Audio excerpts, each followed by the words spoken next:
Welcome everybody, and all kinds of people outside of the SVA community. We're more than happy to have you and glad you could join this important event.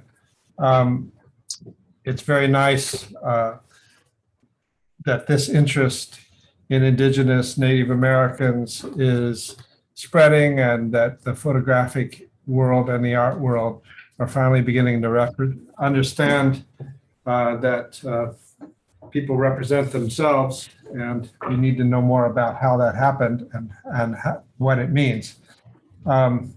Nicole Dawn Strathman is graciously agreed to present her topic, her new book, and Adam will tell you more about her history and introduce you in a minute. I also want to tell everybody that from the outside, that you're always welcome at any of our lectures. The majority of them are open to the public, and you can find information about them on our website. And we will be recording this one as we do others for people who can't make it to the actual event. If you would like to get get a link to that. I want to thank Steph Lambert for setting up the technology for this and overseeing it, and also thank Alice Lee for the publicity and for organizing it. But finally, Adam Bell, who's about to introduce, who is a faculty member and staff member and who has organized all of our events with great aplomb. And to no further ado, welcome Adam, and welcome all. Thank you, Charlie, for that warm introduction. As Charlie is saying, my name is Adam Bell, and I'm a faculty and staff member here in the MFA Photography, Video, and Related Media at the School of Visual Arts. So I want to welcome all of you to our talk tonight, especially those of you who are joining us from outside the SVA community. It's a great honor for me tonight to introduce Dr. Strathman as part of our 2022 Spring Scheinpflug lecture series. And tonight, drawing on her award-winning book, Through a Native Lens, she is here to give a talk entitled Indigenous Images, Early Photographs of and by Native Americans, an important and often overlooked subject that challenges us to see beyond the faulty and stereotypical images made by anthropologists and photographers of Native Americans as a, quote, disappearing race, and instead look at the images made by a variety of tribal communities during photography's first 100 years. Dr. Strathman is a lecturer at the Department of History at the University of California in Irvine. She received her PhD from UCLA in their Department of World Arts and Cultures. She has received numerous grants and fellowships, including a Smithsonian Fellowship, a Eugene Cota Robles Fellowship, a Phillips Fund for Native American Research Grant, and she is the author of the aforementioned work, Through a Native Lens, American Indian Photography, which was published by the University of Oklahoma Press in 2020, which was awarded the 2021 Joan Patterson Kerr Award from the Western History Association and was shortlisted for the Reading the West Prize in their illustrated nonfiction category. So it is with great excitement that I pass the mic over to Nicole, where she's going to share some incredible images and tell us about her research in this field. So thank you. Thank you all so much for having me. You can hear me, correct? Okay, great. So without further ado, I'm going to share my screen. So hopefully you can all see that. Can you, Adam? Everybody? Mm-hmm. Okay, great. So how I'm going to start is not actually looking at works produced by Native photographers, but I'm going to start with Edward Sheriff Curtis. And this is just a little bit of background and why I started this project, which was when I received my master's, I started working at the Autry Museum in Los Angeles. And they were at the time merging with the Southwest Museum of the American Indian, which is another museum here in Los Angeles. And the Southwest found out that they had some Edward Sheriff Curtis photographs in their collection they weren't aware of. And so there was some talk about doing an exhibition. And I had asked, well, you know, these are mostly from the early 20th century. What were Native peoples photographing at this time? And somebody said, well, they really weren't. There's no Native produced photographs at this time. And so I kind of made it my job for the next 10, 15 years to hunt down and locate Native produced images.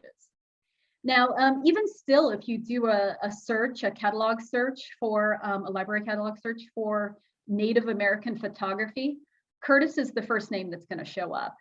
And that's because his name is kind of synonymous with Native images. He worked during the first quarter of the 20th century, making almost 40,000 images of Native peoples throughout the United States and Canada. And he basically spent most of his life doing this, and then he lost his wife, went bankrupt, and the photographs, he had to sell the copyright, and they were basically lost for several years, decades. And they were found in the 1970s in a Boston basement. And since then, they've sort of regained this they were sort of reclaimed also by the communities who had not seen their relatives, but also sort of became this sort of ground-breaking work, this opus of Native American photography. So I'm going to be referring back to Curtis here and there because he is so important to sort of this genre or this field of photography. One of the things that Edward Sheriff Curtis is guilty of is, I'm sorry, what? Oh, is this image where he actually erased a little bit of modern technology from the image. If you look in between the two gentlemen, there's a clock on the original image on the left, and in the right, he has basically scratched it out and erased it to make it show like these are more Native figures, you know, traditional figures. They're untouched from modern society. So that's one of the things that a lot of times when we look at Curtis images that we got to be careful of, because you don't see a lot of images by Curtis that have people in contemporary modern clothing that they were wearing at the time. For the most part, he had them put on regalia or sort of special items which they normally wouldn't wear on a regular basis. Now, other images that you would see, early photographs that you would see would be anthropological images, such as these works by William Sewell. That, like I say, it was looking at these as sort of specimens of early specimens, and these would be works that would be sent to the Smithsonian, along with items that would be collected from the people. So these were seen as basically objects along with the material culture that was collected by the anthropologists. So you have these anthropological images circulating as well, and you still see these reproduced in textbooks and stuff like that. Now, another type of early images we see come from the American Indian boarding schools. And these were established in the late 1800s, specifically 1879 with Carlisle Indian Boarding School in Pennsylvania. And one of what they did was they used photography to justify the existence of the boarding schools. And you would have as the student came in to the school and how they looked, and 3 days later or a year later to show this so-called civilizing process. And if you look at Tom Torlio here in the upper left corner, they've actually lightened his skin color, his natural skin color in the image. So not only have they cut his hair and he's now in a suit, but even the photograph itself has been lightened to lighten his skin. And so here's another case of photographs that aren't being taken by the community, but that are being taken by outsiders for specific purposes. You had Curtis sort of wanting this sort of ethnographic record. You have anthropologists essentially doing the same thing, this sort of salvage ethnography. And then you have these before and after images as really a source of propaganda for the boarding schools. Now, when Native people start taking photographs themselves, one of the places that they are is at the schools. And here's an example by Parker Mackenzie, who's a Kiowa gentleman who attended the Phoenix Indian Boarding School back in 1914 to 1919. And it was there where he purchased a Brownie camera and started taking photographs of his classmates. And so it shows us a very different sort of image of the boarding schools. It shows us a much more personable sort of situation there.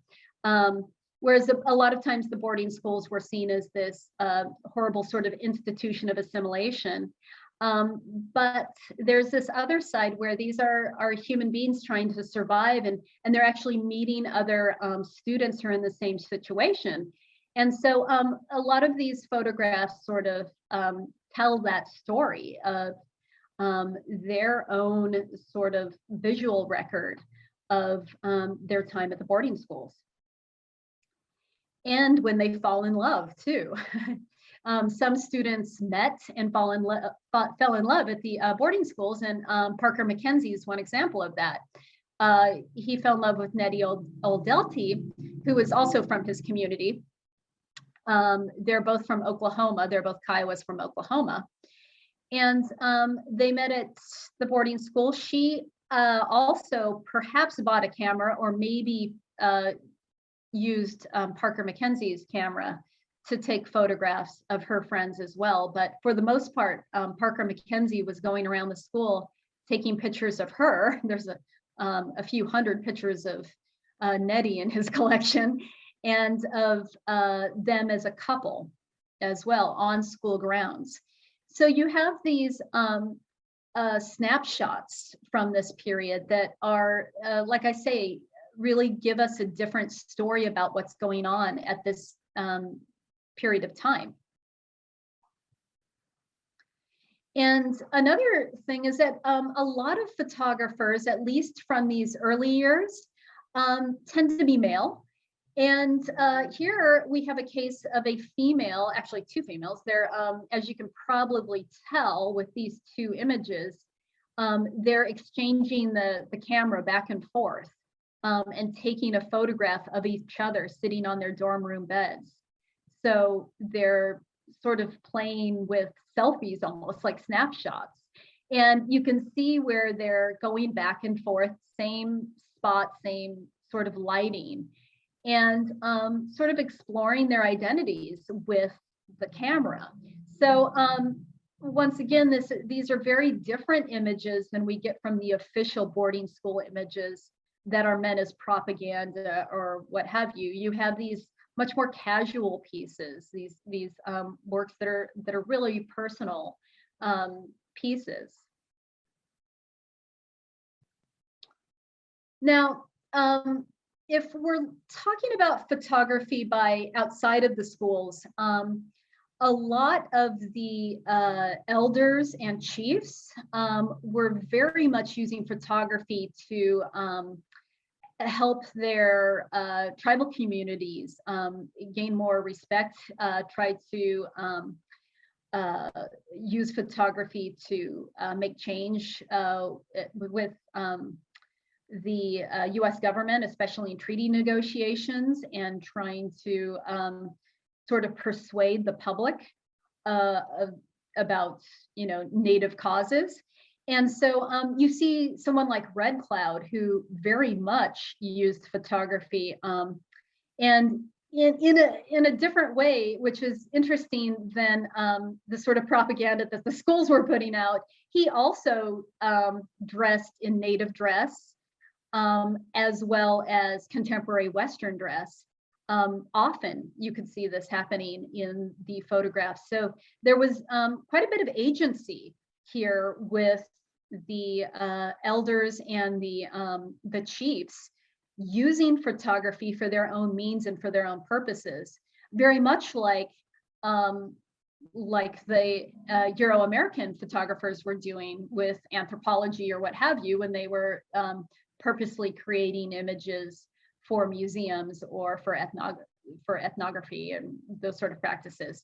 So here, these images were really made to promote Native community and tribal community issues. And a lot of times these would be used when they were out on the lecture circuits and stuff like that. So they are very much self-fashioning themselves in front of the camera. It's not just the photographer saying, here, wear this, or, you know, point this direction or what have you. You have the sitter themselves saying how they want to be shown. So Red Cloud's a very good example of that. As is Sarah Winnemucca of the Northern Paiute. She can be seen in delegation photographs with her family, but then she was a Native American activist who oftentimes used Native clothing and regalia as sort of this appeal to the authority of this sort of Native ideal. A lot of times she dressed herself as a princess, a Native princess, which there was no such thing in Indigenous communities. But as you can see here, she's wearing this sort of fringe dress. She has a Cupid bag that she made herself, and this crown that she's wearing. All of that was completely fabricated by her, but she made that because that's what Anglo communities wanted to see. They were convinced that there was this Indian maiden idea in the popular sort of press, and she was appealing to this idea. So when she was out on the lecture circuit, she would dress in such a way because it gave her just that much more cultural cash to deal with. So you can see how these individuals are really playing with these and basically code switching with dress and how they're presenting themselves to different type of communities within the Western world. And I should point out that, just really quick before I leave Sarah, that the Northern Paiute did not wear fringe buckskin like that. So that's not even tribally specific. That's more of a plains look. So the Paiute would have never worn such an outfit even. So she's even sort of, like I said, using this to sort of gain more, authority with her dress. Another character that's doing this as well, another figure, is Zitkalas Shah, also known as Gertrude Simmons Bonin. And she was a Native activist, a violin player, a teacher, and she went to New York City to have her photo taken by Gertrude Casebier, sorry. And she actually used her Indian name when she was giving specific speeches for, the Sioux, and her activism and her lecture circuit. She would use Zitkalas Shah. But when she's in New York City doing a recital with the violin, she was Gertrude Simmons Bonin. So it's interesting there. She's also using these two separate names and these two sort of identities, where and in the photographs you can see this also playing out. So she's, once again, this idea that these subjects did have agency, that they weren't just sitting there in these, they weren't passive figures. that went into a studio and said, well, what should I wear? They were very much sort of fashioning themselves in front of the lens, and had very specific ideas on how they should look and what sort of, they had this cult of personality that they were trying to sort of get out there, and it very much worked. Here she is again, I should say. This is a photograph from my own collection on the left. It's a deaccessioned AP photograph from Washington, D.C. She's a little bit older here. And on the right is Zakala Shah at the Society of American Indians, where she's an activist there with this group, both Anglo and Native people sort of coming together in this political action group. And you can see her on the right wearing what is basically a contemporary Western women's suit. And then there on the left, almost the same, within the same year, there she's wearing much more traditional Sioux dress, the buckskin dress, the fringe buckskin. So like, again, she's using photography very much to sort of show these different sides of Indian life that they're living. And I wouldn't be the first person to say this, that this idea of living in two worlds, this living in tradition and then living in this sort of contemporary America, and trying to get be a voice for their community back home. Another case of this happening where they're also using dresses, the Hawaiian royal family. Rarely do you see them wearing sort of traditional Hawaiian clothing, you know, the grass skirts and what we think of as Hawaiian, traditional Hawaiian regalia. They're almost always wearing Western clothing to try to get their sovereignty and fight for their nation. And so here on the left, this is one of the oldest photographs of a Native American, not in the continental US, but it's from 1843. And on the right, there's Queen Emma, Queen Consort Emma. And that's actually a cabinet card or a calling card, a carte de visite. And she's standing next to this urn that was given to her by Queen Victoria. So this idea of using photographs as the sort of current tradition, the contemporary tradition then of using photographs as calling cards and partaking in this sort of circulation of images was very popular among Indigenous peoples from the 1800s on. And even when photography starts becoming popular towards the 1880s, 1890s, you get more itinerant photographers. And then by 1900, when the Kodak Brownie comes along and you have tourists going out to the reservations and start really kind of invading a native space. As you can see here on the left, this is from 1897, and you can see the photographer setup there in the corner, and all these other, a mix of Native and Anglo people just here to watch this Hopi dance. Normally, these dances would not have such a high attendance rate from tourists, but now with photographers and photography, you can see sort of people really sort of encroaching on these in these spaces. And what's interesting is that there's news reports, and there's several news stories that are in my book about how the dancers sometimes would grab the cameras and smash them, or would take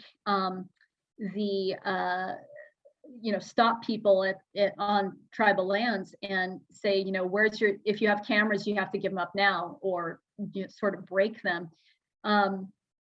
or just completely stop tourists altogether. But this idea of sort of protecting the sacred space, that you wouldn't, I always say this is kind of equivalent to sort of at Sunday Mass or at religious services, and having somebody come along and snap photographs. It's basically rude. It's not that they had a fear of photography, but it was just sort of an invasion of space and of this sacred space as well. So one interesting thing is that, once again, I point out in the book, is that even subjects that aren't necessarily purposefully getting their photograph done, or if they're asked to have their photograph done by a photographer that's coming on to native lands. Here on the right, Curtis showed up he wanted to take a picture of the Night Away, which is a dance that's done, if I remember right, in the spring or late winter. And he showed up in late spring, almost summertime, when this dance would not have been done. It wouldn't have been appropriate to be done. And he said, well, go do it. Come on, I'll give you $5 or whatever. He always paid his subjects. But they said, no, we're not doing this dance, at this time of year. It's not appropriate. It wouldn't be good. And he said, well, I'll make the mask. I'll make everything for you to wear. So he made all the sort of regalia for them.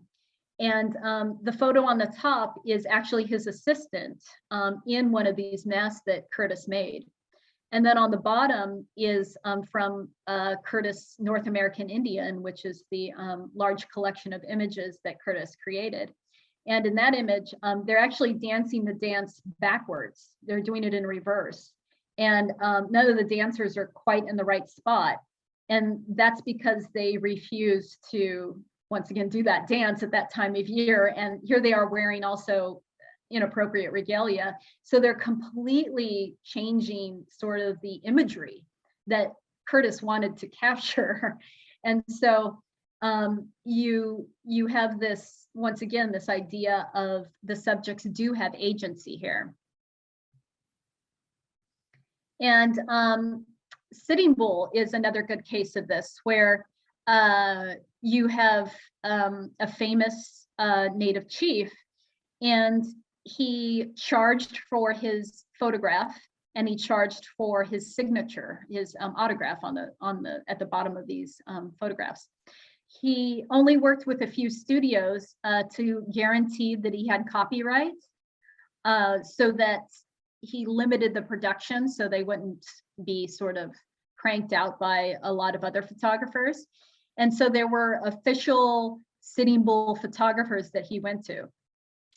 And once again, like I said, this is another case of where you have a subject that has quite a bit of agency in determining the circulation of their image, and in this case, his signature as well.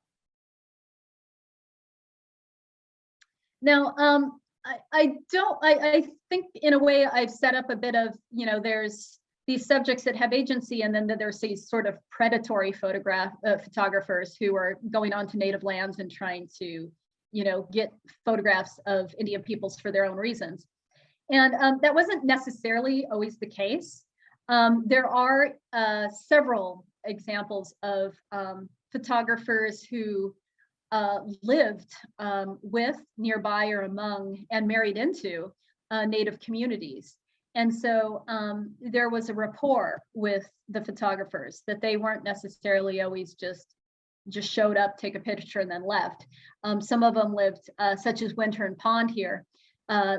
These photographers married into the community and lived there for 20 some odd years, learned the language. And so they were able to come into these sacred spaces and to take these photographs.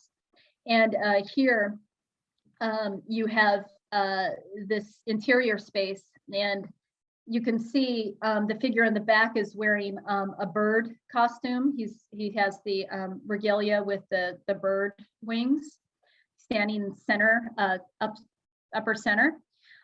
Right below that, there's a long log with a face. The figure on the left has his hands resting on the face of that long log. That log is actually a feast dish. So that's a really long feast dish there. Over on the sort of center right is a bentwood box with a giant mask sitting on it. All of the, and then almost everybody's wearing regalia that would have been taken out of that bentwood box. And so this is really a display of these heritage items. So you have this meeting here of the photographers who are getting this amazing shot, and then also the people who get to show off their heritage and their clan's sort of most favored items and important items. Keeping along with this idea of rapport with the photographers, you have some women also going into the field and meeting with these Indigenous groups and communities, and really sort of making friends with the people. So you get these very naturalistic images, really relaxed smiles. Mary Schaefer, Kate Corey are just two examples of women who have, they're itinerant photographers. They go in. Kate Corey actually had lived there for several years in Four Corners region. But in Mary Schaefer, that's up in Canada. With the Stoney peoples. So these two women going and really putting the subjects at ease so that these images really turn into sort of photographs that are more like friends or more friendly than sort of these strictly anthropological or these sort of frontal images you get of Curtis that were taken by Curtis. So. Now, finally, I'm going to move on to what I've done in the book is really divide up the photographers into the three types that I found as I was doing research. One is professional, one is semi-professional, and one is amateur. I also found all those previous images that I just talked about where it's images of Native peoples, but they just aren't subjects, passive subjects, they were active subjects. And so with a professional Native photographer, such as this is Benjamin Haldane we're looking at, you have a photographer who's Native who's taking the photograph, and then you have the sitters who are also Native, who are going to his studio to get the photograph taken for their own reasons, for their own family albums. So here's some of Haldane's photographs. And this is up in Southeast Alaska, all the way sort of down the Alaskan islands, all the way down south towards British Columbia. And it's in a small island called Annette Island, which is part of Metlakatla. And he was a studio photographer. He opened up a studio there in the late 1890s. He started taking photographs. And word quickly spread about, this photographer who opened up a studio. And so all these other Native peoples from around that region would come and patronize his studio. And so his customers ranged from locals to people from a few hundred miles away. And as you can see, they would do the exact same thing as contemporary Anglo people would at the time. They would put on their Sunday best and they would go to the studio and get their portrait taken. And in many ways, it's very similar to what you see in the rest of America during this time period, with sort of seated shots or standing with the various backgrounds and family, individual portraits. So there's about, I did count at one point, I think there's at least 500 of these. Some of them are in Juneau now. They're not in Metlakatla. The problem is these are all glass plates, and some of them are nitrate negatives. And if any of you know, the issue with nitrate is that they're well, they're explosive.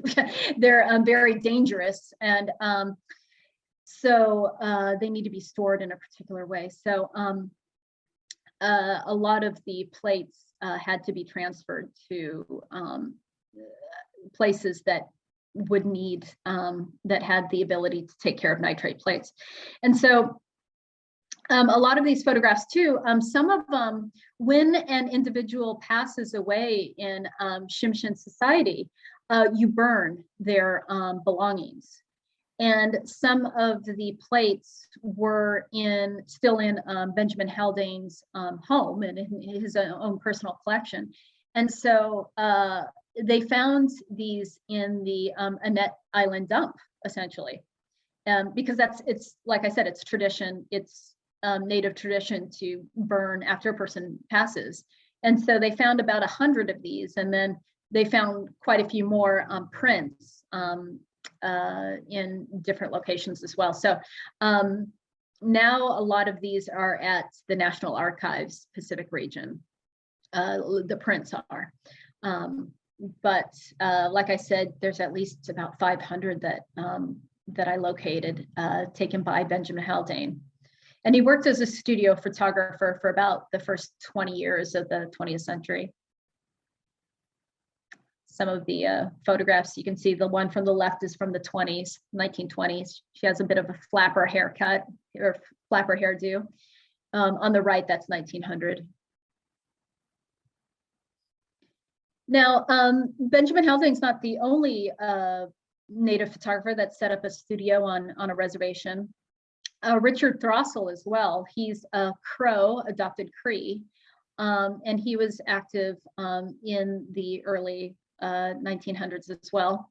That's a self-portrait on the left of Thrassel.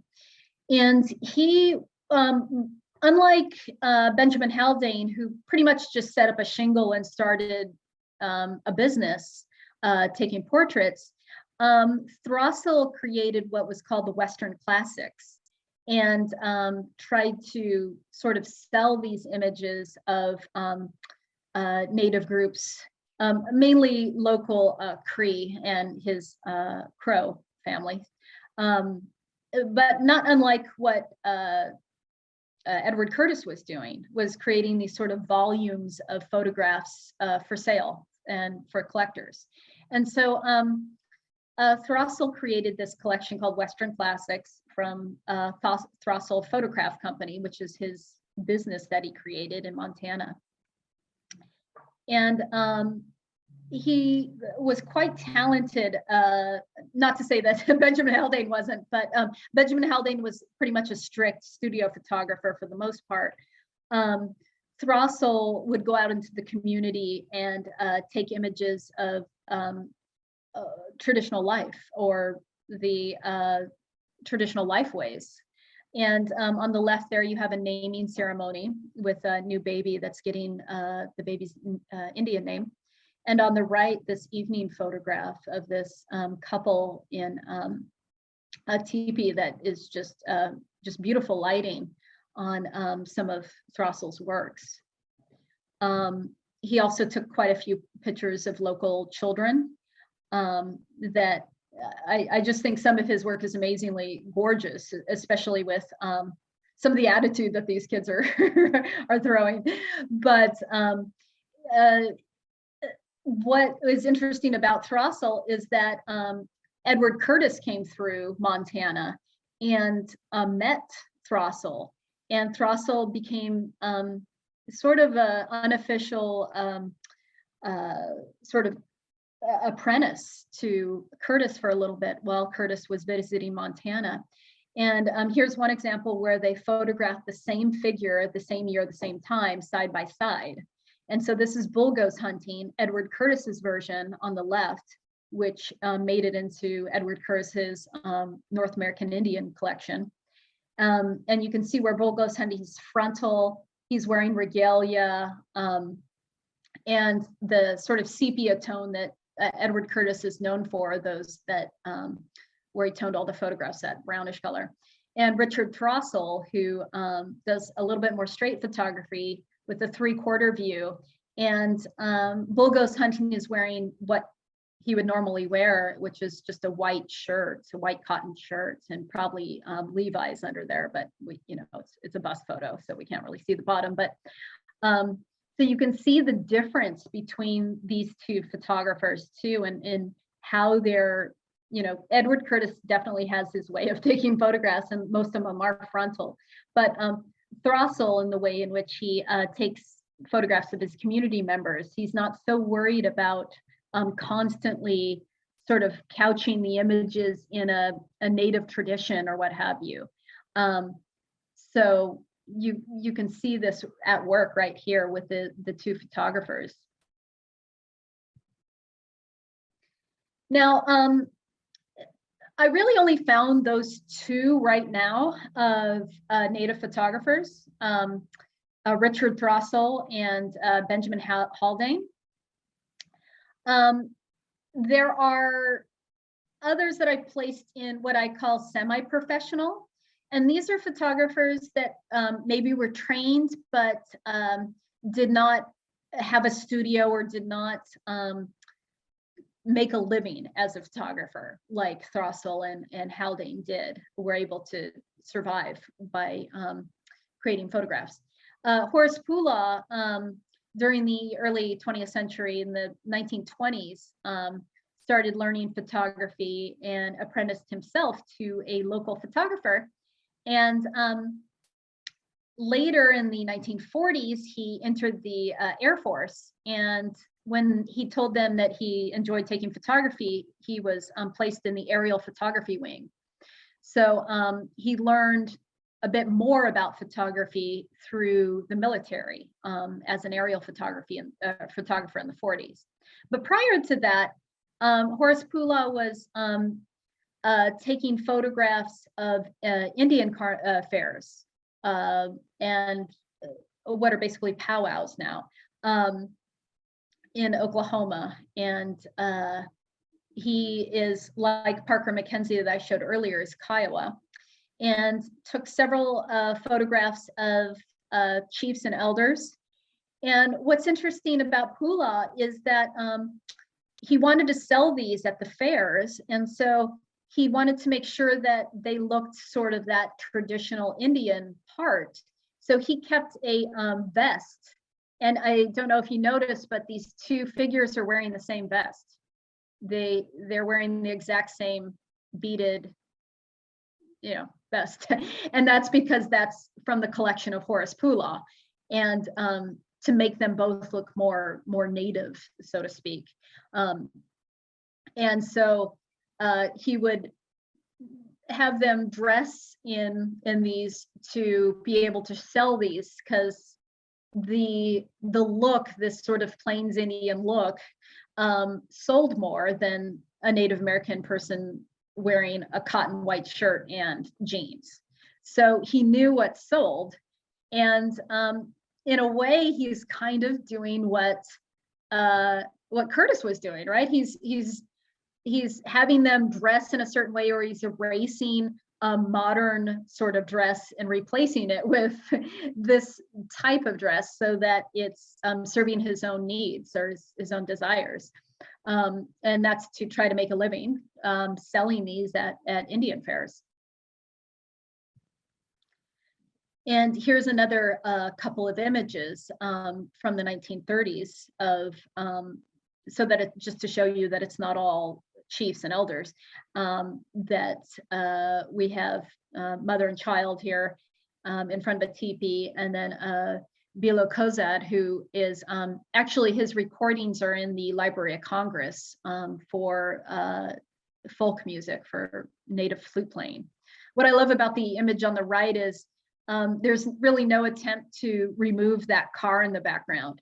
So we have this native figure in front of a teepee, but then there's this car very prominently in the background. So I find that image kind of interesting, especially considering the earlier image I just showed you, where Pula's trying to sort of couch these people in native dress and show that, or highlight that. And here's some more photographs by Pula. He did take quite a few He was a community photographer in essence. I spoke with his daughter, and she said that he was never able to make a living off this. He tried throughout his life trying to make a living off of selling his photographs, but really was never able to, make enough money doing this. But he took several hundreds of pictures of the fairs, of powwows, of family members of the community. And I think it was about 5 years ago now, the Smithsonian had a photography show of Horace Pula. Actually, the New York, the High Center in New York, I think it was where the Pula exhibition was of these photographs. So, but you can see here in the late 20s, early 30s, where Pula's photographing family members and friends, and it's these basically snapshot photographs. Now, another semi-professional Native photographer is John Leslie, who is a Squaxin Island, which is up in Washington, Native individual who attended Carlisle Indian School in the late 1800s and early 1900s. And at the time, Carlisle had a photography studio where they were training students on how to be itinerant photographers.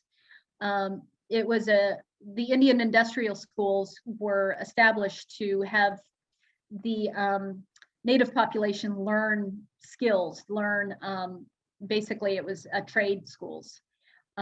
So the women would learn to be basically house cleaners and seamstresses and stuff like that. And the men would learn other trades. One of the trades was photography, to be an itinerant photographer. And once I heard about that, I thought there would be a ton of photographs at this studio, but unfortunately there weren't. All I could find is John Leslie. And he took a photograph of the teachers, which you can see there on the right. And then he also created or helped create this photo book, sort of a souvenir photo book of the Indian school in 1895. But most of the photographs are of buildings. They're landscape photos or these architectural photos, not of people. So they're not very exciting, I guess you could say. But the documentation does say that he did create these images. Now, unfortunately, when John Leslie graduated, at least what I could find out is that he went back home to Washington, and he tried to become a photographer and really just could not break into the industry. And he ended up on a freighter or on a steamer, on a steamship, and he became an engineer on a steamship. And apparently everybody noted that he always carried a camera with him. And so throughout the rest of his life, he took photographs. And the only other photograph I could find even of him is this. He's the figure on the top right, kind of holding on the that second floor up there of the steamship.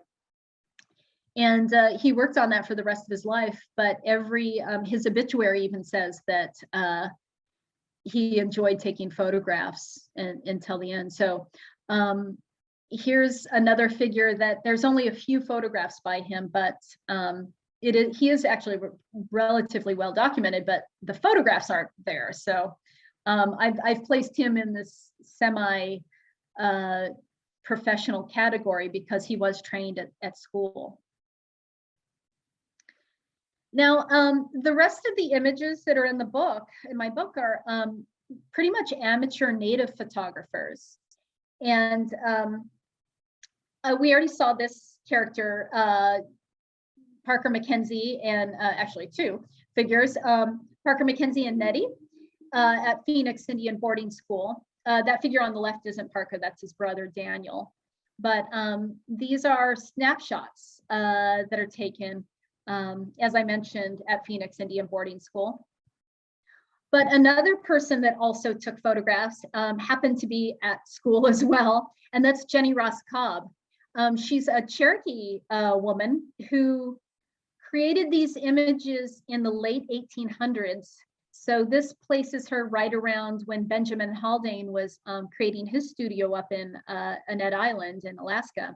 And she is in Tahlequah, Oklahoma, in Indian Territory, Cherokee Nation. And in the Cherokee Nation is, at the time, was the Cherokee female seminary school. And on the right here is a photograph of her sister's graduating class, actually. So that's a photograph taken by Jenny Ross Cobb of these ladies. And to note, this is actually glass plates. Jenny Ross Cobb did exclusively glass plates. So here's a case where this isn't roll film. She's wandering around with a actually full-size glass plate camera and creating these images. And most of them aren't posed. They're really just these, it's strange that she's able to do snapshots with the glass plate camera, because you need to think that she's putting in this plate when she's wants to take these images. And it's mostly people walking or doing other things. She's not asking anybody to stand here and face me, sort of thing. And around town, she's just sort of, like I said, using these her camera as a snapshot, as a means of taking pictures of her friends and her family. And so you get to see this at this time. Once again, this is well before Curtis is taking his images of these Native communities. So you get to see what they actually look like. This is 20 years before Curtis is even going to Cherokee Nation. And so you get to see what they actually look like during this time. And I should say that Jenny Ross Cobb, without, it should be understated, that she is in the wealthy class of Cherokee life.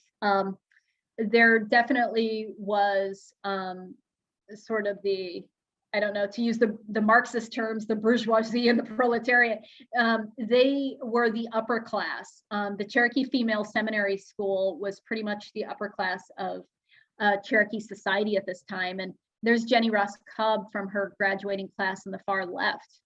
And as you can probably see, these are wealthy mixed race women from the Cherokee Nation.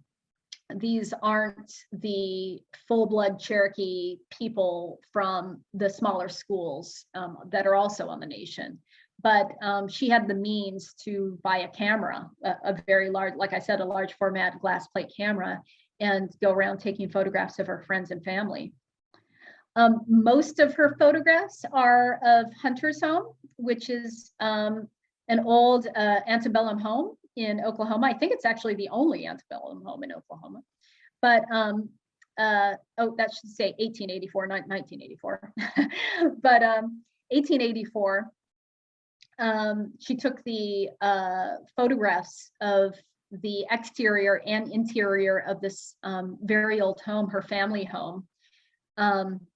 As I might have mentioned, she is the great-granddaughter of Principal Chief John Ross, who really led his people from removal and stuff to Indian Territory in Oklahoma.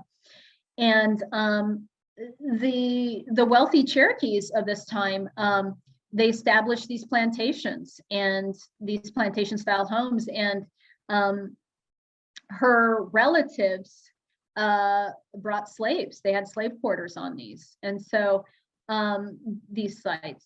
So these are, like I said, a very different community with sub-community, I should say, within the Cherokee Nation. The Cherokees who lived on Park Hill are the Cherokee elite.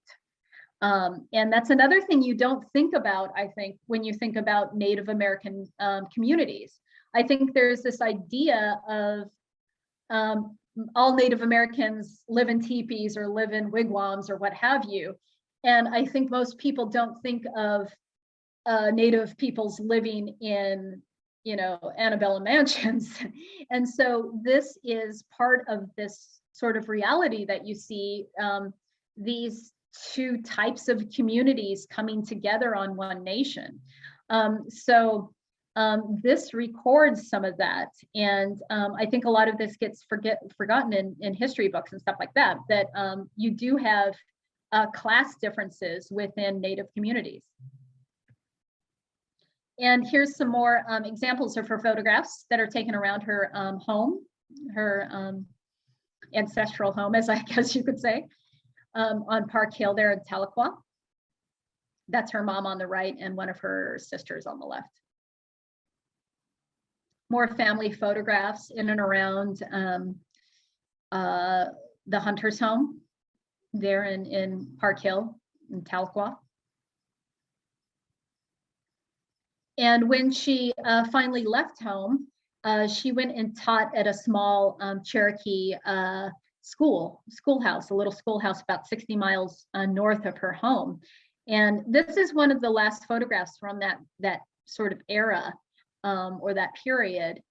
She took, I would say, a couple hundred photographs. There's a couple hundred glass plates. But she would move to Texas and then get married. And then she would come back later on in the 40s. And she became the curator of this house and would use her old photographs to try to restore the home.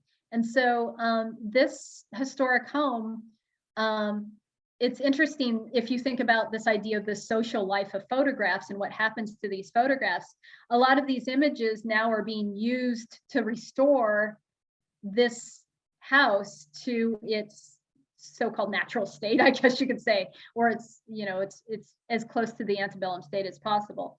So after she passed away in 1959, her brother or her daughter passed away, and then her grandson and granddaughters ended up being curators of this.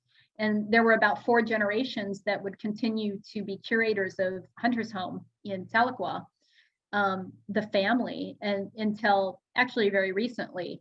And now it's a state-run museum, historic home. But they still call upon the family and her images to try to restore this home. I have a few more images here. This is Harry Sampson, another snap shooter up in Reno in the 1920s. He is the founder of the Reno Sparks Indian Colony. Not all Indian reservations are the same. Some are small bands of people, and they're called colonies. Other places are called reservations. Where Benjamin Haldane is, that's the only Indian reservation in all of Alaska, and it's called the Annette Island Indian Reserve. So these spaces set aside for Native communities are all named something different. So this is Reno Sparks Indian Colony. And in the 20s, Harry Sampson took a bunch of photographs of this, the surrounding area. He took photographs of the fair, the carnival, when it came through town, the circus.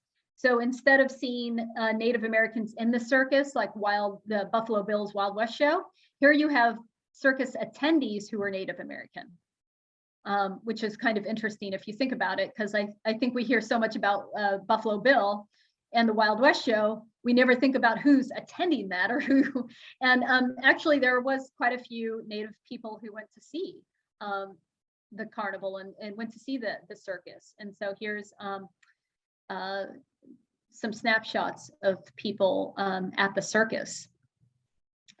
And they had these gatherings that are called fandangos, which are similar to sort of powwows, they're get-togethers, usually in between reservations, or maybe one reservation hosts it.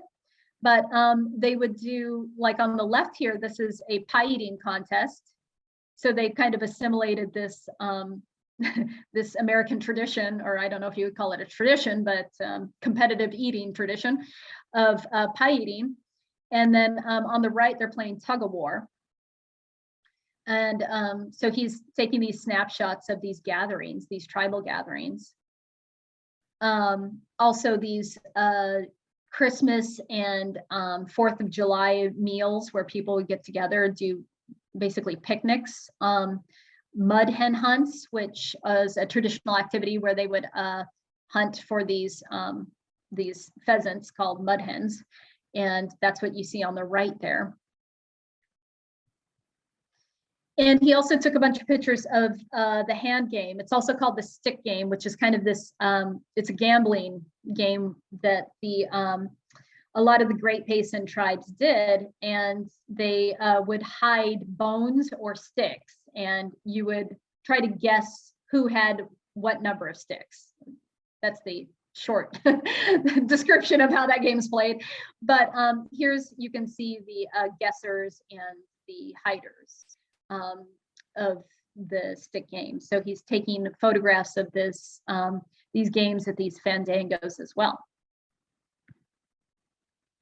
And finally, I think I'm going to end on George Johnston here. George Johnston is a gentleman who very early on purchased a Brownie camera and started taking photographs of his community in the Yukon, the Inland Tlingit. And they are a small community on Teslin Lake in Yukon Territory, which is way up above British Columbia. And there he is on the left, aged at about 16, 17. And then his wife, and his daughter. His wife, unfortunately, would die shortly after this photograph was taken due to a hunting accident. A gun misfired and killed her. So he was left with an infant child to raise on his own. But he took several photographs of his daughter and continued doing what they did. Is they were trappers. They were they hunted fur. And during the 1920s and into the 30s, after the Great Depression, furs were very, very expensive. They were a luxury item and everybody wanted a fur. And some of these communities were trading furs for upwards of $1,500 per pelt. So this is another case of where we think of Native communities as poor or as sort of downtrodden and constantly struggling. And here's a case of they're using their traditional life ways to make a living in contemporary society. And so if you look at all those pelts that Dolly Johnston has right there next to her, that's about $10,000, $20,000 worth of pelt there. And so these, at the time when a lot of people were struggling in the United States, these communities were actually doing very well. And like I said, they're still in this mix of doing their traditional ways of life. You can see them tanning this pelt there and hunting on the ice, using the ice to hunt moose. That they would, the moose would walk out on the ice during the winter. And what he used some of his money for is not only to buy a camera, obviously, but early on he bought a camera with his trapping funds. But he was the first person in the region really to buy a car. And so he bought this car in 1920. And that steamship you see on the left is the steamship that brought it, because there were no roads going out to this community. Nobody had cars at this time in the 1920s, certainly out in the middle of the Yukon. And so the steamship had to deliver it from about 3 hours away and cut it out of the side of the ship. And there he is with his new purchase, this Ford, 1920 Ford. And he would end up painting it. I don't know if you notice here, it's black in the right, the photo on the right. This image on the left, it's white.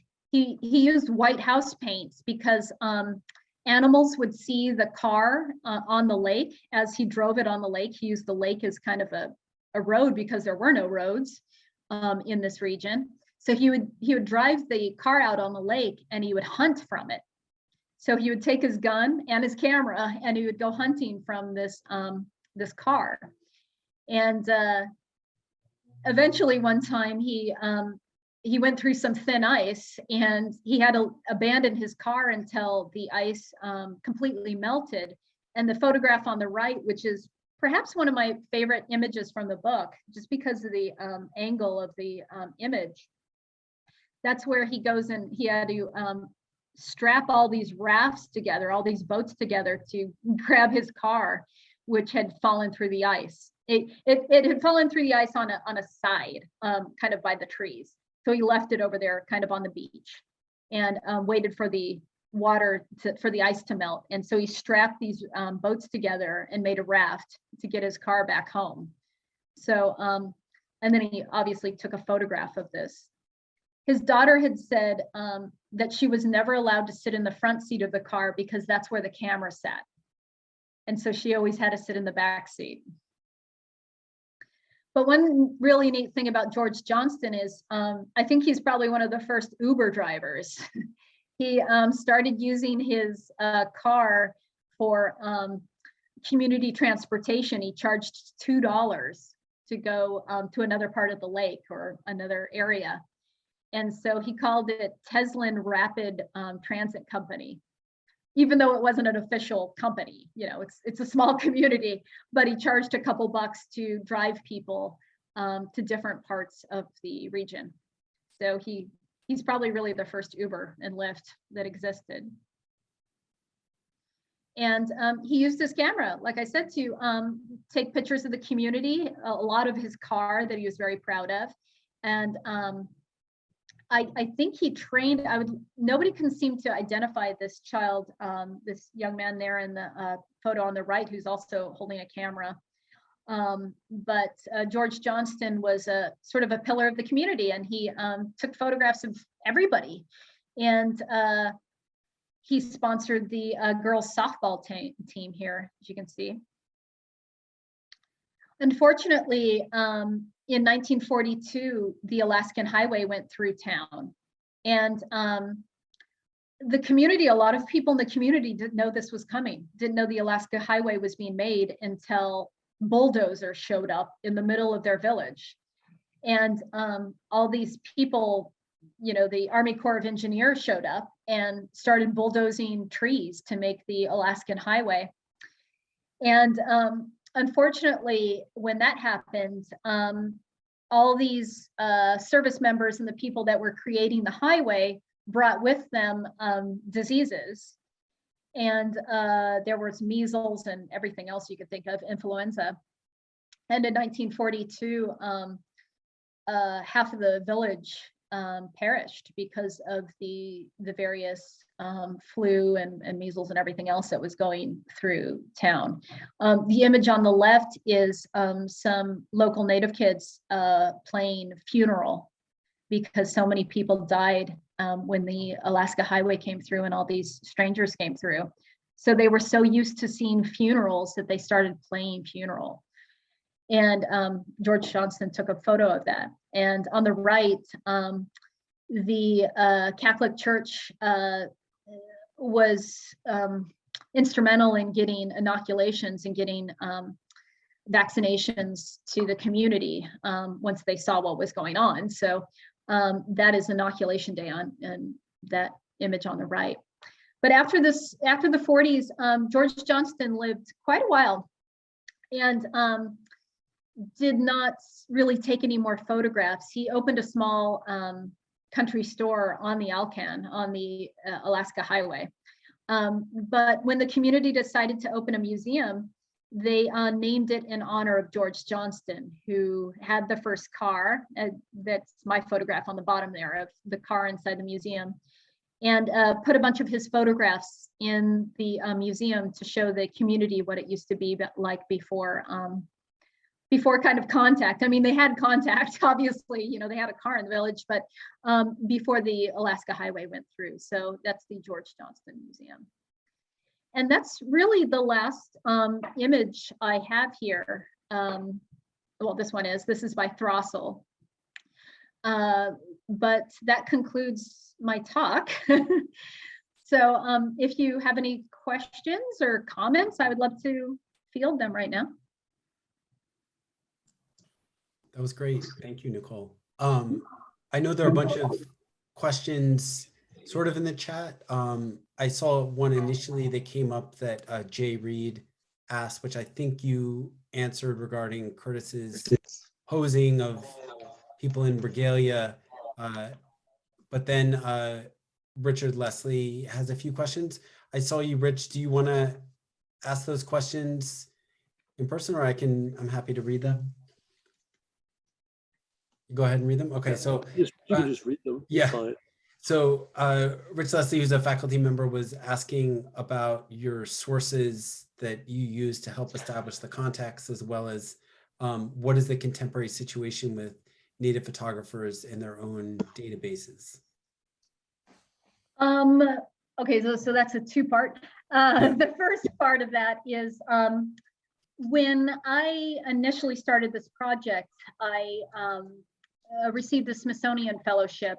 Somebody put me into contact with Joanna Cohen Schurer, who worked at the Handbook of North American Indians, and that was an encyclopedia created by the Smithsonian of all the Native communities. And she had this idea of going around and collecting photographs to illustrate the handbook, the Smithsonian's handbook.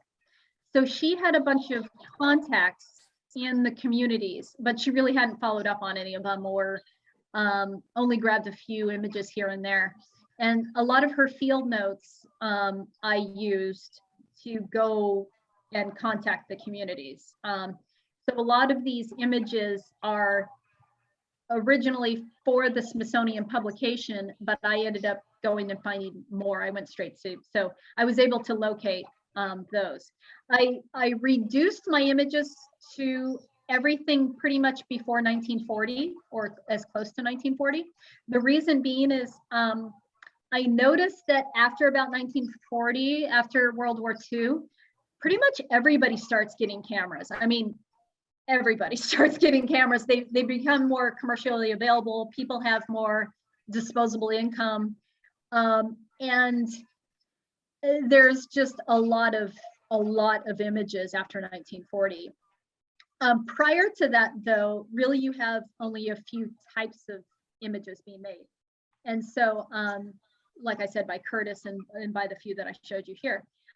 So I was able, once I kind of went to one community, it was almost like somebody would say, oh, hey, you're doing that, you ought to go look at them as well. And so I kind of cobbled these together. You might notice that it goes from Canada to Oklahoma to Reno to Hawaii to everywhere. And that's because there wasn't just one region where you could find early photographs. It's kind of spread out. And that's because a lot of these images, especially early photographs, would unfortunately fall apart. They're not stored correctly, or they're in family albums that maybe families forget about or what have you. So these are images that other people knew about, that told me about, or that were stored in tribal archives. So in some cases, the glass plates would end up there. A lot of, in Parker McKenzie, who was the Phoenix Indian School fellow, right before he died, he was the oldest living Kiowa elder at 101 years old. He donated his entire collection of photographs to the Oklahoma Historical Society, and was still had his faculties among him to be able to give captions. And so I got lucky with sort of that one, but in many cases, a lot of the sources, I had to either interview community members or go with what I could find in the archives to help sort of support the information of what I'm seeing. Well, I'm going to assume that you're not blood. So when you went into these communities, how were you received? You know, for the most part, I did, Canada requires that any researcher gets a license, and you actually have to be approved by a group of, a panel of tribal community elders before you even talk to anybody in Canada. which is interesting because in America, we don't have that sort of checks and balances. But for the most part, when I called up the tribal archive or the tribal sort of community liaison and told them about my project, I can't think, there was only one instance where it wasn't really kosher for me to be there, and I had to go kind of circumvent it a little. But for the most part, everybody was really like this idea of me sort of bringing to light these images. The one I'm talking about that was I had difficulty with was Harry Sampson up in Reno.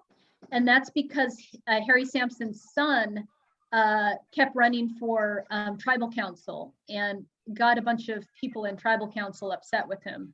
And so there were these internal politics that when I called up and asked about the Sampson family, there was already this bad blood between those community members that didn't have to do with me. It was it was me asking at a bad time for these images and information about the family and these images. And so I just actually went to that family member who ended up having the images anyways. But when I went to that tribal community office, they really didn't want to talk about him. They were really upset. So, but for the most part, everybody was really nice and was really very helpful, in fact, in giving me information about the photographs and I don't want to say giving, but sharing this information and being happy that I was there to share these stories. What they saw is their real life, not as a sort of disappearing race, but as people that were sort of using and taking from white society what they wanted, not it being forced on them, but sort of incorporating the camera itself into their society, not only the clothes and cars and what have you, but at their own rates. And you just don't see that a lot of times with Curtis images or something like that. So thank you. Yeah. I think there was another one, and I think you sort of answered this that Sheena asked. I don't know, Sheena, did that answer your question that you asked about going community to community to find the photographs? yeah. Yeah, overall, that's what I was curious about, was sort of how did you traverse the whole, the giganticness of our country and traverse, putting it all together, I guess. Yeah, luckily I'm researching at a time where a lot of this is digitized or they scanned a lot, even tribal communities. I mean, when I went way up to the Yukon to George Johnston's community, they didn't have a lot of that scanned at the time. So I had to go look at the photographs and be there and say, can I get copies of this and that? But going up and talking to some of the elders and getting some background information about who is this that is in this image. I had to go to some of the communities. In many cases, they were like, oh, we already have this scanned because the glass plate is so sort of hard to handle and dangerous to handle, if it's nitrate or something, that they had already scanned it. So they're like, oh, we can send you a scan, which is great, in terms of travel. But for the most part, I went to almost all of the communities that I presented in the book and either spoke to people or, with the exception of Metlakatla, I did not go to Benjamin Haldane's community, mainly because a lot, like I said, those are all nitrate images and they've already been transferred to the National Archives. Or Juneau. I did go to Juneau to go talk to the community and look at those images. But yeah, it was just a lot of grant writing, a whole lot of grant writing and getting monies to go travel to these communities. Luckily, I had such support for this idea and this concept that I think I got every grant I wrote for travel. So I was fortunate in that aspect. That's great. And So when you kind of came up with your list of photographers, you said you talked to Joanna Cohen and kind of used her notes to try and to kind of like jumpstart your research. Yeah. Did you end up having to go like, was it just sort of word of mouth of like in one community, they maybe knew of another photographer that worked with it and it just sort of was a progression? Yeah, and as what you do in, universities is you when you're doing research, start getting a small collection, and then I presented at the Historical Society, American Historical Association.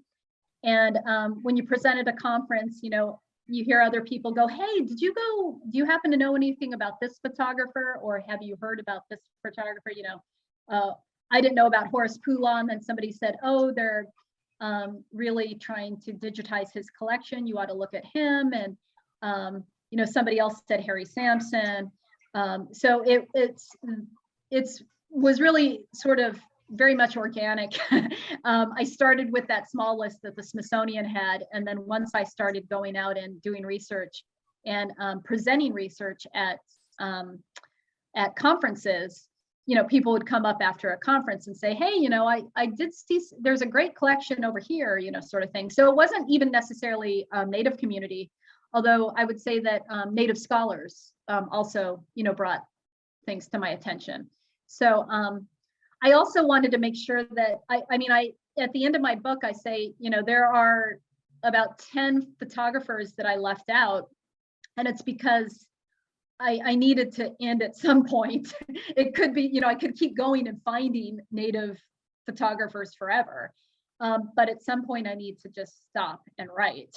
So I actually published the list at the back of my book there in the conclusion that said, I eventually had to stop and, maybe a second edition would have these photographers, but I wasn't able to get to them all. I just, I would turn into Edward Curtis eventually if I went to every community hunting for photographs. So I kind of stopped here, is what happened. Right. Thank you. I appreciate it. Sure. No, thank you. I posted in the chat a documentary that Elizabeth Weatherford, who has a question, mentioned about George Johnston. So I think you guys can watch it on that website if you're interested in learning more about his work and him. But Elizabeth has a question. She says, can you talk a little bit more about the protocols around retaining or presenting images of people who have passed away? Outside of US, there is an evolving protocol of forewarning Indigenous viewers that images of deceased people are present. Is there such a sensibility and or practices in the US, and if nowhere, and if so, where? Yes, I'm very familiar with that. Right now, it's especially Aboriginal Australians. There are several groups in Australia, Indigenous groups, that have prohibitions of showing people who are deceased. And so you don't usually see photographs of deceased Aboriginal Australians. Now, the interesting thing is that some of these communities have started to go online, and as people go online, some of the younger sort of community members have a different idea of the internet and a different idea of visual sharing. And that's one thing that's interesting about sort of communities, is that when I keep throwing out that term tradition, but traditions are always evolving. And even though there might have been a prohibition that elders had about showing sort of the community members, hold on. Let me grab my plug. My computer's saying it's going to turn off in a second. So let me grab my plug really fast. Sorry.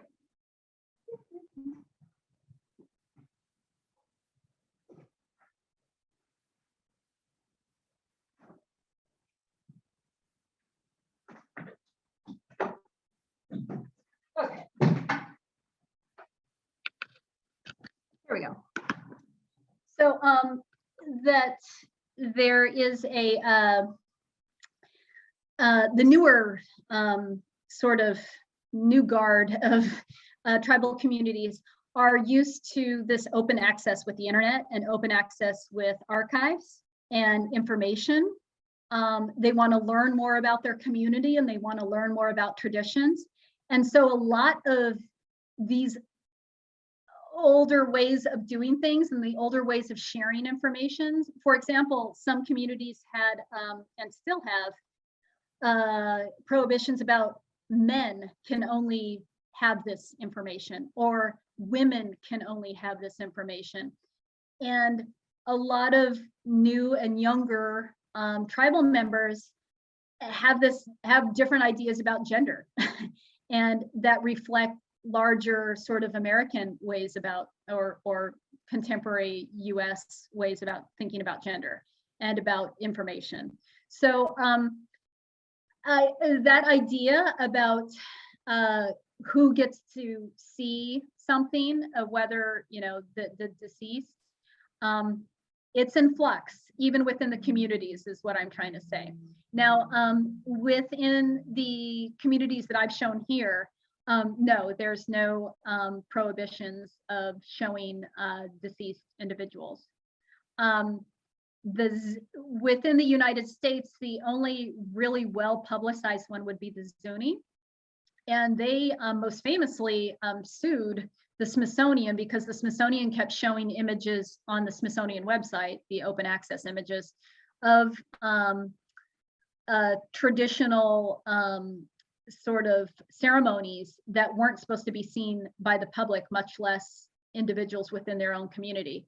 And so they sued to get those images down and then also to have those images repatriated, because usually repatriation is just human remains and cultural artifacts. And so they managed to get their photographs back to their community. And they hold those photographs in an archive that only certain people who have met protocols can view. So that's a different sort of creature right there. So so far, the photographs that I've shown do not have any prohibitions about showing deceased individuals. The long and the short answer to that. I actually have a question. Yeah. What I was interested when you showed the images of Sitting Bull, Yeah. and there were some sort of facts that I did not realize, namely that, you know, he was charging for his photographs, he was claiming their copyright and having kind of very tight control, and clearly understood the power of the photographs. And it reminded me of his contemporaries, Frederick Douglass and Sojourner Truth, who spoke and wrote eloquently about how their images were used and perceived. And Sojourner Truth, you know, has the famous quote, "I sell the substance, or I sell the shadow to support the substance." Yeah. And I was wondering what records exist of him talking about the images that he made of himself, and who was largely collecting those images as sort of souvenirs. Was it a widespread practice, or was it were people in this sort of native communities collecting it and looking to him as a kind of role model and a hero? Or what do we know about those? It's actually a little bit of both, but primarily it's people outside of the community that were collecting these images. Just like there was a basket craze for native baskets in the 20s and 30s and into the 40s of people going into the Southwest, and this, like, all of a sudden these baskets, the price of baskets went insane. So the same idea that this demand for autographed images of famous chiefs, and there was a demand for these. And in my book, I talk about how somebody interviewed him and asked, you know, how do you know what to charge, or, you know, for this? And he goes, well, if I sit down, it's 50. If I stand, it's 50 cents. If they want me to sit down, it's $1. And if I'm told that I need to go into a studio, I can ask whatever I want, or something like that. So there's this, he had this sliding scale. He clearly had this idea of how much his image was worth. And you know, there's all this, and I don't know how much of it is truly, I mean, it seems like a lot of it is anecdotal, but it is printed in newspapers. That's where I found some of this information. And actually I found from another scholar in Germany who had done his dissertation on oh, actually not Sitting Bull, he did it on Red Cloud. But this idea of the elders, of the chiefs, really sort of using their images and charging. In fact, Sitting Bull, if I remember right, was one of the few people that actually charged the US government, one of the delegate photographers at the Smithsonian, to take his photo. Like, delegations would come to the US and just have their photograph taken, but he was one of the few that made them give him money for it. So it's kind of interesting in that respect.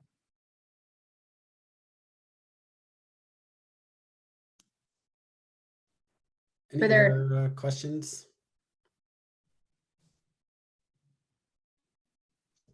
I have a question. I didn't see any photographs of the beautiful objects that Native American communities make, the masks and other objects like that. And the Tingwoods, for example, made beautiful, beautiful masks. And I'm wondering if those were not valued by the photographers, or you found photographs of those kinds of objects that you were mainly focusing on people and buildings. Actually, there were a few. What's interesting is the photographs I found that were created by or of sort of a material culture that showed either regalia or, like you said, mask, any of those items. Hunt, or wait, am I thinking of Hunter Shotridge? Shotridge, who is what's his name? Franz Boas's assistant, took a bunch of photographs of Native items.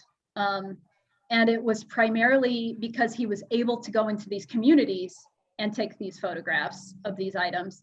And then, but it was primarily because he wanted to collect them for the American Museum of Natural History.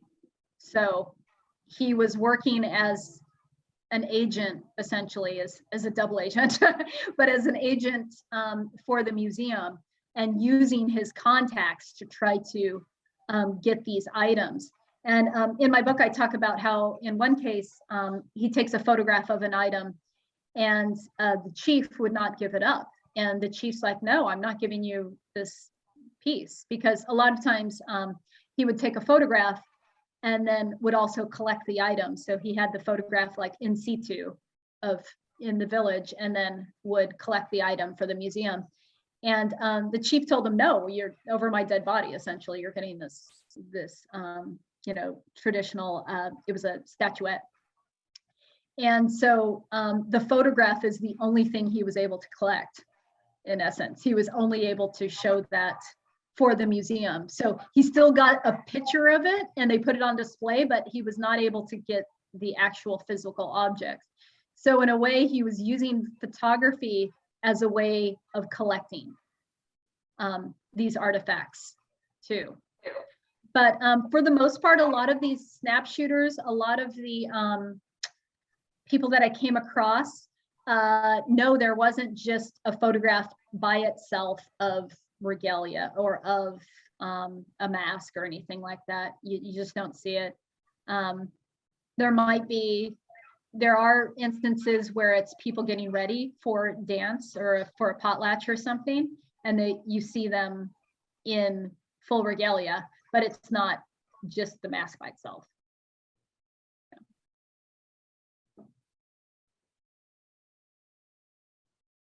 Any other questions? Yeah, any other questions? we get sort of to the end of this evening. Nicole, thank you very, very much. Thank you for having me. It was nice for me to revisit some of these images. Us and deeper into the broad range of American Indigenous people and their documenting of themselves. And, you know, we would like to continue this with you as you do work on the next book. Yes. We're also very interested in your suggestions and ideas about, you know, how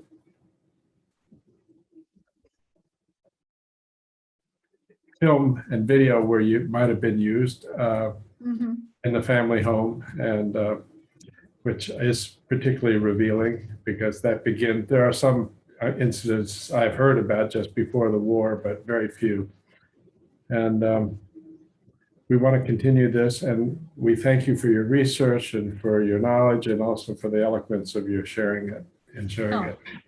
Thank you. Thank you Thank so you, much. everybody who attended. Thank you, Nicole, and thank you all for joining us this evening for this fantastic lecture. Yeah, thank you for having me. And letting me share their works. Like I say, I'm only the messenger. They did all the work in recording their communities. So, and finding a way to preserve these images too, or, you know, keep them going. So like I say, I'm only the messenger in many ways, but thank you for allowing me to give voice to them. Well, we honor the messenger, and we wouldn't get them without the messenger. So. Thanks. Thank you.